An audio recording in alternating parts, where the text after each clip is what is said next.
من علو لعلو الارتقاء بين أصحاب قلوب الأتقياء، في صعود للمعالي بالهمم قد وصلت للتميز انقياء. من علو لعلو الارتقاء. بسم الله الرحمن الرحيم. السلام عليكم ورحمة الله تعالى وبركاته. واش راكم البنات؟ ان شاء الله تكونوا لاباس. ان شاء الله لا فيديو تاع اليوم تعجبكم.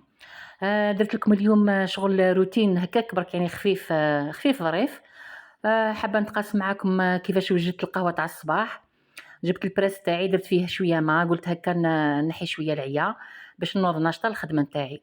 درت بريس قهوه، وشي درتها قهوه خفيفه برك البنات، بيسك انا مانيش قهوجيه، مانيش من نوع تاع العباد اللي يشربوا القهوه ثقيله. درت ما كثرتش فيها بزاف البن، هكا كيما راكم تشوفوا.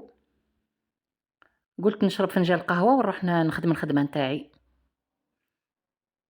كيما راكم تشوفوا البنات. ونشكركم على التعاليق الطيبه اللي خليتوهم لي في الفيديوهات السابقه. ان شاء الله ربي يحفظكم في ميزان حسناتكم ان شاء الله يا ربي. درت القهوه نتاعي الطيب كيما راكم تشوفوا.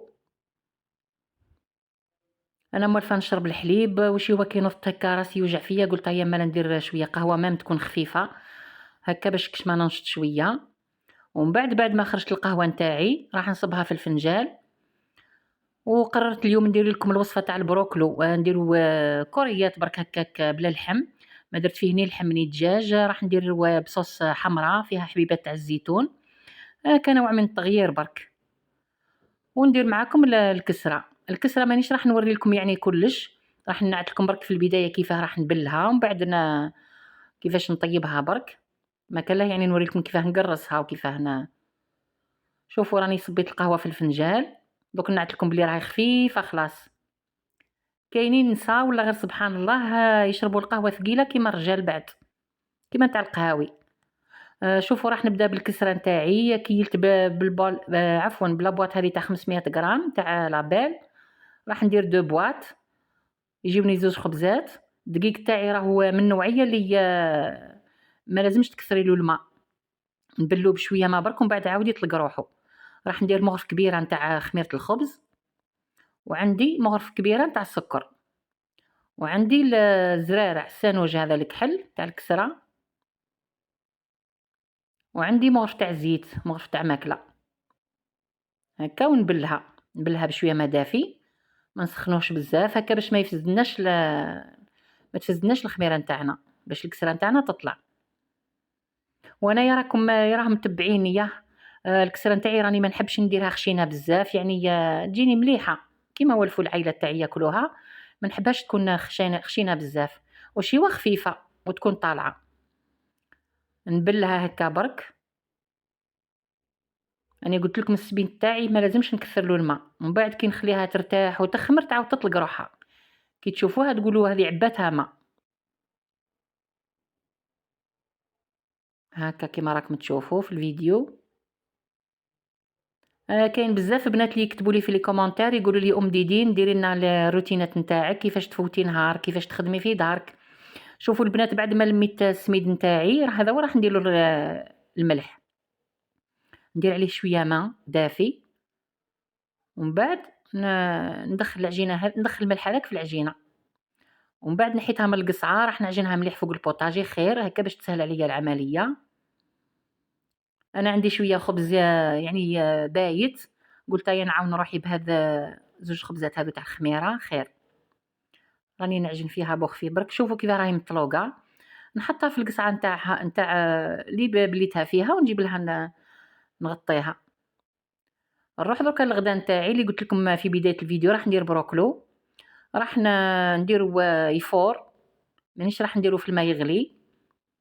نحط ساشي قدامي هكا باش تكوني منظمه اختي، هكا باش تجيك يعني الحياه سهله، ما تصعبيهاش على روحك، سهليها تسهل كيما نقولوا، صعبيها تصعب.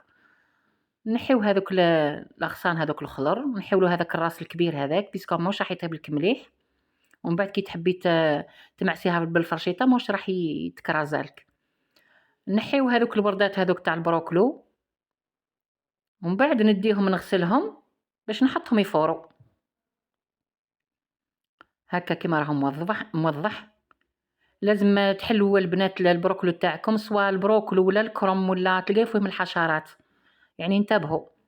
شوفوا راح نغسلهم هكا تحت العين باش ينظافوا مليح، ونحطهم في الكسكاس باش نفورهم. يعني من الأحسن الوصفة هذه تفوري البروكلو ما تغليش في الماء، هكا باش ما يمتصلكش بزاف الماء،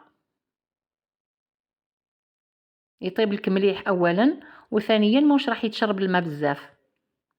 أنني جربت قداه طريقة يعني بالتفوار وبالغليان، لقيت تاع التفوار خير.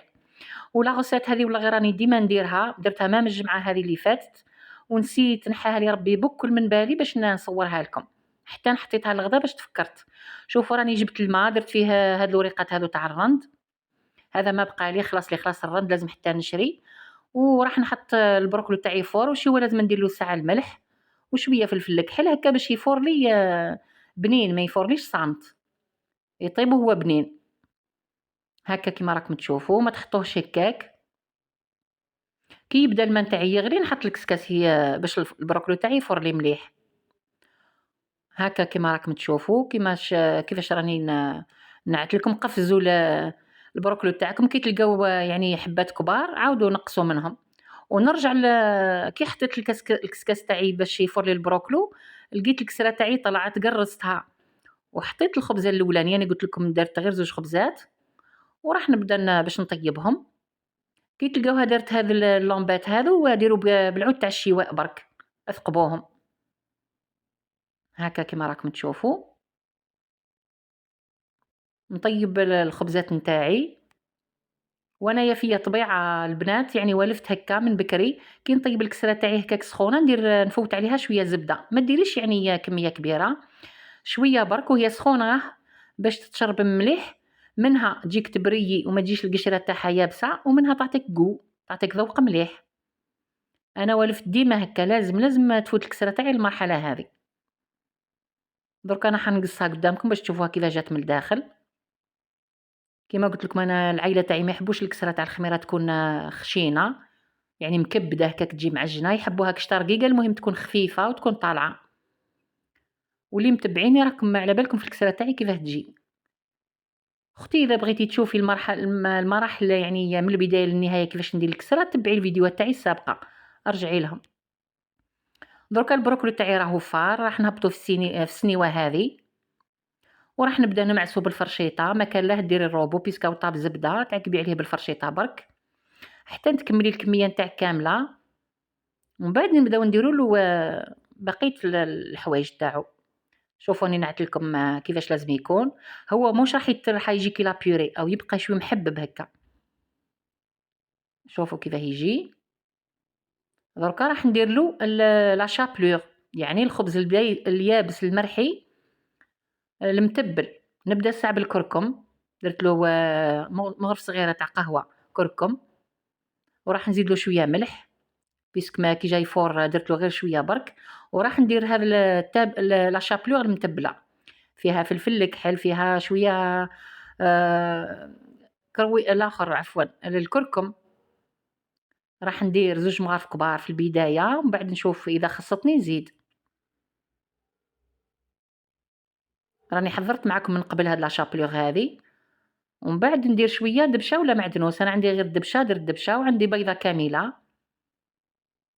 الحاجه المليحه في الوصفه هذه انه كي نكوروا الشوفلور تاعنا ولا البروكلو، ما كان له نفوتوه في البيض ومن بعد في الفارينه ومن بعد في لا شابلور، ما كان له يفوت على المراحل هذو بكل. صافي كي نكمل وندوز له مليح، راني راح نزيد له مغرف وحده نتاع لا شابلور. جاني كي عجنته بيدي حسيت باللي مازال جاري، وشويه كمون. التابل هذا تاع الكمون هو اللي حيعطينا بنه على بنه لهذه الوصفه هذه. قلت لكم كي نكورهم هكا، نكورهم نديرهم دي بول، نفوتهم في الفارينه ومن بعد في الزيت، ما كان له نعقبوا في البيض ومن بعد الفارينه ومن بعد لا شابلور. هذه الحاجه اللي مليحه في لاغوسات هذه. وكيما قلت لكم راني مالفه نديرو والله العظيم غير على بالكم، ما كيما يقولوا الشيطان شاطر ينحيو لي بكل من بالي. ما نصوروا ما والو حتى نحطوه باش نستهلكوه، باش ياكلوه الافراد تاع العائله تاعي باش نتفكروا. هكا نكور ونفوت في الفارينه والمقله راني ما عمرتهاش بالزيت البنات، ما ديروش زيت غزيره. شويه برك كيما راكم تشوفوا، كلي راح نقليو البوراك هكاك بعد، هكا ونفوت هكا ما بين الأصابع تاعي باش الفرينة هاذيك تهبط بين صباعي، هكا حتى نكمل كامل الكمية تاعي، وراني جبت صحن حطيتو حذايا درت فيه بابي أبسوربون هذا باش كش ما كان زيت زايدة يمتصها الكارت هذا، باش ما تجينيش تقهم بالزيوتات. الطبق هذا قادرة أختي ديريه في شهر رمضان المبارك، وثاني الأكواب هاذوك تاع البطاطا اللي درتهم لكم، ثاني حطوا لا غوسات في عينيكم راكم شفتوهم وعجبوكم كامل، هاذو هما لي غوسات لي يعني يستاهلوا يداروا في رمضان، خفيف ظريف يعني، هاكا كيما راكم تشوفوا لازم يطيبوا يحمروا مليح. دركا جيت بعد ما كملت الكمية كاملة قليتها رجعت باش ندير لاصوص الحمراء، قلت لكم في البداية بلي راح نديرو بصوص حمراء بالزيتون. عندي شوية زيت، عندي شوية كركم، عندي مكعب تاع جامبو كيما قلت لكم راهو بدون لحوم بدون دجاج، عندي حبة بصل تكون صغيرة رابيتها كيما هكا، يعني درت جامبو في بلاصة الدجاج واللحم، عندي مغرف صغيرة ثوم مرحية، عندي مغرف طماطم،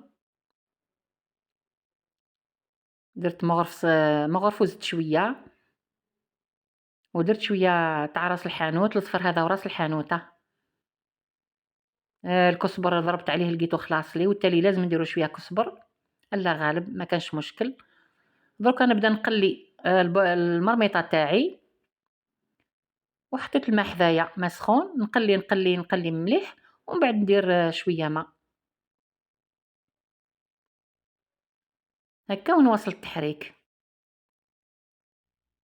دركا راح نمرق، ندير كمية ما قليلة بيسك ما عندنا لا لحم لا دجاج، ما نكثروش الماء باش ما تجيش الحالة مزرزقة. كي تهز المرميطة تاعي غلية ندير فيها الزيتون بدون نواة اللي غليته في الماء، هكا باش تنحالو الملوحة هذيك اللي بزاف، ومن بعد نجيب الغطاء نغطيها ونروحو بعد ما طيب نطفي عليها، وجيت هنايا باش ندريسي الصحن تاع التقديم تاعي. شوفوا راني عدلت الكريات هذوك تاع البروكلو في صحن التقديم، في صحن التقديم، وراح نبدا نسقيه كامل الفوق هكا كيما راكم تشوفوا، نزيد نحط الحبيبات هذوك تاع الزيتون. ان شاء الله برك تعجبكم الوصفه هذه، راهي سهله ماهله، ما تقوليش راني سخفه على البروكلو ما عنديش اللحم لا ما نديروش، راني سهلت عليك الامر. وجبت الكسره نتاعي راح نقصها باش نحطها في الكوربايه باش نتغداو، الوصفه هذه راني درتها اليوم للغدا، شوفوا جات كسره ما شاء الله.